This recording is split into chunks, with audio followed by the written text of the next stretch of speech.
So what do you think of DOECHII? DOECHII, okay? She has zero talent. DOECHII rant? Oh, dude, don't get me started on that bitch. Hey, don't get me started on that bitch. Don't get me started on that industry plan. DOECHII, the umbrella clip pissed me off. What a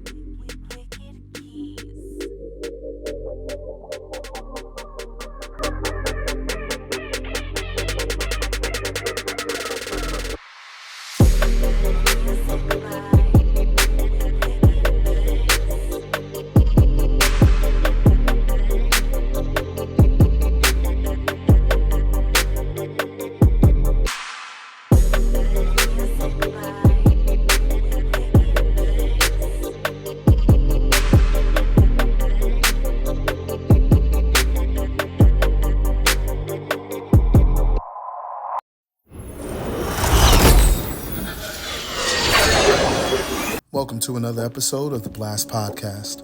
I'm your host, DSP, and today we're going to be discussing my new favorite artist. Representing Tampa, Florida, the Swamp Princess brings a passion behind her music that we haven't heard in a long time, creativity that we haven't seen in a while, and also versatility we haven't witnessed in a while.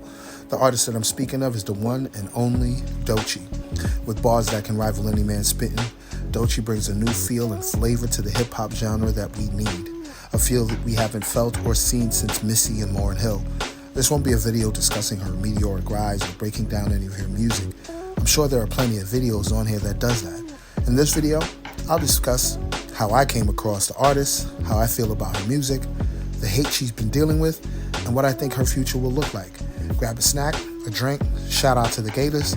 This video is dedicated to y'all. The Swamp Princess runs the world. Enjoy the video.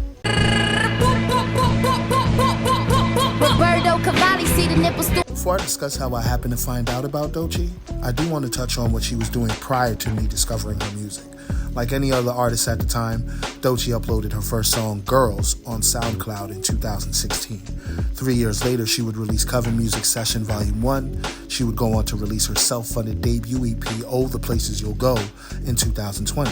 One of the songs off of that EP went viral on TikTok in 2021.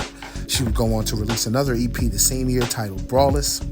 A notable feature that she had at the time was with talented Isaiah Rashad on the song What You Said, which they performed at the 2021 BET Hip Hop Awards.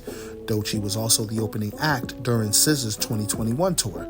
March 2022, DOECHII would sign with Capitol Records and Top Dog Entertainment. She was the first female MC on Top Dog.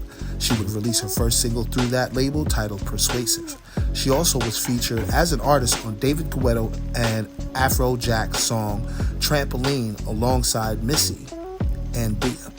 Her next EP titled She, Her, Black Bitch was released in August of 2022. In 2023, she would perform at Coachella and also make her acting debut. Okay, now I've spoken about what was taking place before I got my ear on her music. It's time to discuss my experience with DOECHII's music. The very first track I heard from her was on NBA 2K25, a track titled Mop It Up. Upon my first listen, I was super impressed, although I had no idea who this artist was. I know that the pocket she found in the beat was perfect, her cadence worked well with the production, and her energy stuck out like a sore thumb. Of course, I paused the game to see who this artist is, and if I heard of them before. When I looked, I seen the name DOECHII, and I immediately Googled her. I'm not going to say it was love at first sight, but let's just say she got my attention. At the time, I wasn't aware of the mixtape she had out titled Alligator Bites Don't Heal. NBA 2K25 was released in September 24, and she had released a mixtape in August 24. So I was a little late to the party. But when I did eventually tap into the mixtape, I was blown away. The project doesn't have one skip, in my humble opinion. I hear the influences she's mentioned in interviews prior. One thing I can say about DOECHII is she is her own artist. As I stated earlier, her versatility is unmatched. She can go from a bar-heavy boom-bap type of song like Bullfrog or Stankerpoo to a club-ready vibe like Nissan Altima to a melodic type of vibe like Skip and Hide and Seek. Her sound and creativity reminded me of a blend of Missy and Lauryn Hill, two women who happen to be her influences musically. To my surprise, the song that actually put me onto her wasn't on Alligator Bites Don't Heal. I'm assuming Mop It Up may be for an upcoming EP or an album she may have in store. Since the release of the mixtape, she put out 2 videos. One for Denial is a River, which has 53 million views, and Anxiety, which has 17 million views at the time of recording. She won a Grammy for Best Rap Album, only the 3rd woman to do so. Of course, she went on to do features with the likes of Tyler, the Creator, Katy Perry, and Jenny. She brought home the Billboard Woman of the Year award. She would officially release Anxiety after it hit popularity on TikTok. She would eventually add it to the mixtape, I guess a deluxe version, at a later date. Just off of that one mixtape, many folks in the industry see her potential and where she may be able to take her music. I'll get into where I feel she can take it later on in this video. Now it's time to get into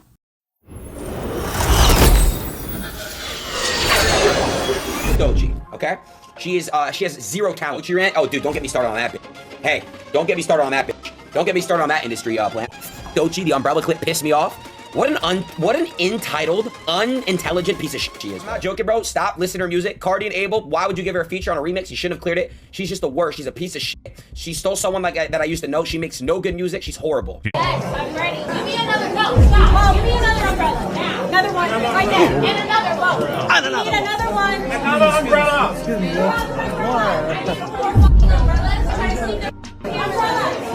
Right there. Hold the umbrella there. And do not let that. I will not. At this moment, I don't know where to begin. Perhaps I should start with people calling DOECHII an industry plant. First, you have to recognize the people that are calling DOECHII an industry plant. These are people who genuinely don't know how the industry works. You have to remember these are the same geniuses that said Ice Spice was an industry plant. Strong opinions, but weak intellect. As I pointed out earlier in the video, she went through a process that lasted a while before you even heard her mixtape. Why do they say that about her, you ask? Well, most of these so-called hip-hop fans never seen an artist blow up this quickly in little time in recent history. But if you know what we do, we know it wasn't little time. It was a process. She was fortunate enough to sign to a label, Top Dog Entertainment, that believed in her and knew exactly how to market and promote her. When you think you're slighting her, you're actually giving props to her label for doing their job. I can bet almost a stack that the ones calling her an industry plant have no idea what a rollout is, probably never seen a contract, never wrote a song, never promoted an album, never performed on stage, because if they did all this unnecessary hate about DOECHII being an industry plant, wouldn't exist. The other type of hate I seen thrown towards the Swamp Princess is misogyny. She had said on an interview that a red flag for her is a heterosexual male, and the Manispherians lost their mind. I've seen takes where they've accused her of pushing a homosexual agenda. Yeah, some people still believe that. I've actually read someone say, and I quote, "and black women wonder why men date non-black women," end quote.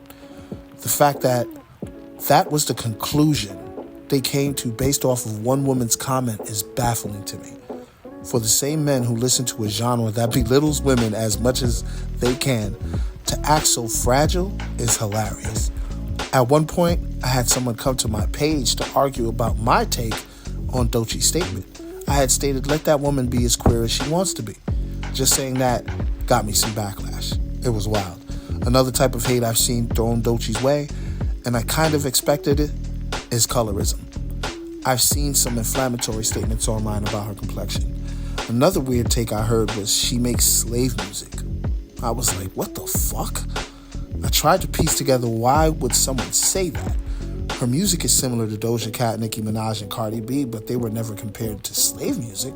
If anything, those women I've named prior were called prostitutes or promoting prostitution.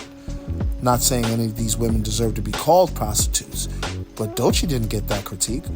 Perhaps she didn't fit the mold of their Euro-American beauty standards. Why would they go as far as saying she makes slave music? The same folks that made that claim also claimed Kendrick makes protest music. And yes, there are some black people that are making these statements. I'll get to the racists in a bit. The common denominator between Kendrick and DOECHII are their complexions. If you noticed, the previous artists I mentioned, they all passed a brown paper bag test.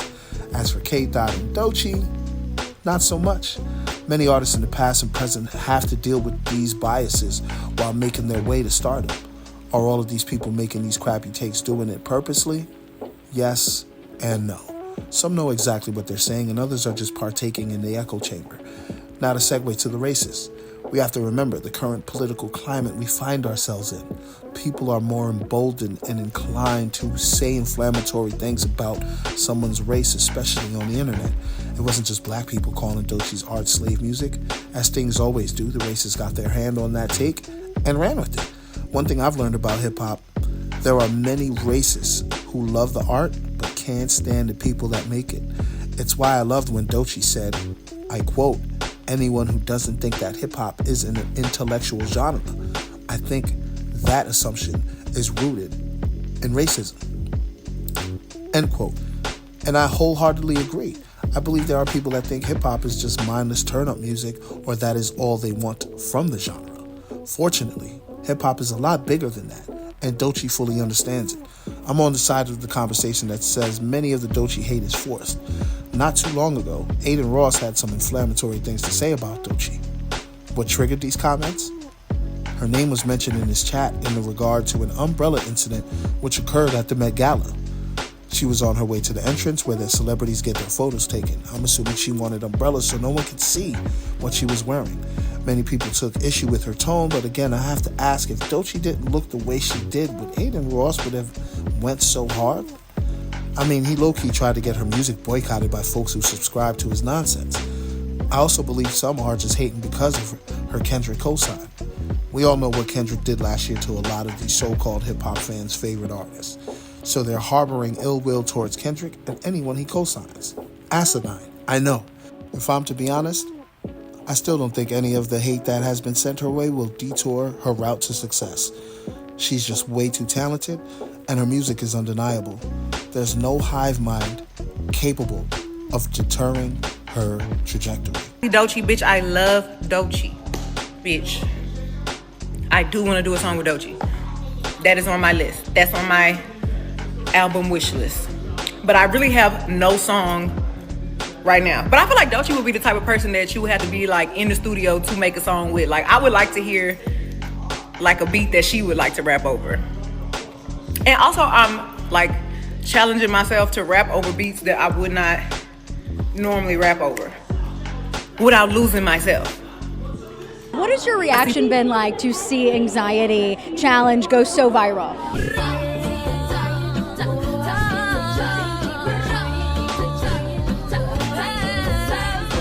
I mean, I've been shocked. That song is years and years old that I made in my bedroom just goofing around, and now it's something that's huge that people connect with, which is powerful. You know, we were just talking to Meg Thee Stallion recently, and she said that you were someone that she wanted to collaborate with, her dream collaboration. That's amazing. That's incredible. I want to collab with her. So, you know, now we have make it to. happen. Now we have to.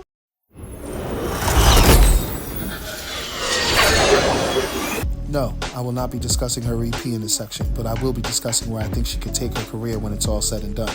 With her elite level versatility, I believe the sky, or even better, the stars, are her limit.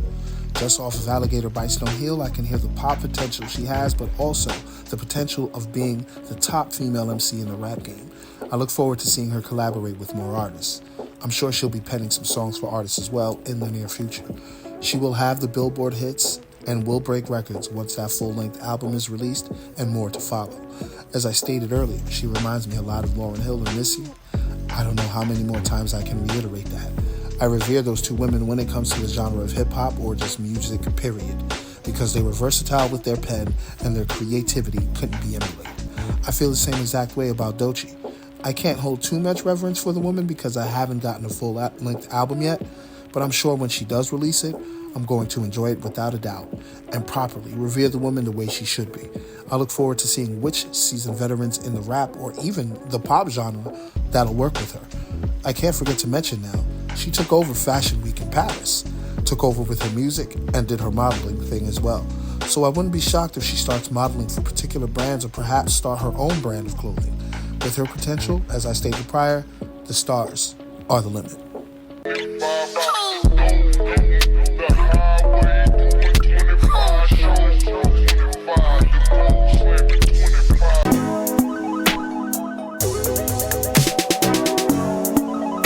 Truly appreciate you making it this far in the video. You could have been doing anything else, but you took time out of your day to give my video a watch. For that, I would like to say thank you. If you like me, we're extremely excited to see DOECHI's trajectory. To see a beautiful dark-skinned woman extremely confident in herself, to have the pen that she has, and to have the attention of the public the way she does is amazing. I've seen a few takes on how she's being overexposed or how she's doing songs for anyone. I personally don't have an issue with it because I understand that the artist is only as good as their last song, especially in this climate where you can stream music at any given time by any artist from anywhere. If you can give listeners or new listeners something fresh to listen to, I don't have an issue with it. I also believe it's smart marketing and promotion. But this goes back to when I said most people don't know how the music industry works, so they'll say anything for the sake of engagement. And it's unfortunate in this day and age that those type of takes are the ones that gain traction. And the loud minority who has a tendency to be wrong, in this case, regurgitates the nonsense. I hope I was able to show you how I embraced her from the first listen, how I feel about her music and her future trajectory. In a time where I see that she's polarizing and the loud minority seems to be gaining traction with their hate.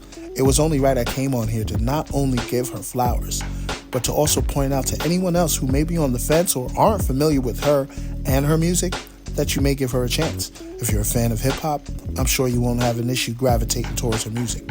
Again, I truly appreciate you tapping in with me. I'm DSP, this is the Blast Podcast, and thanks for watching the video.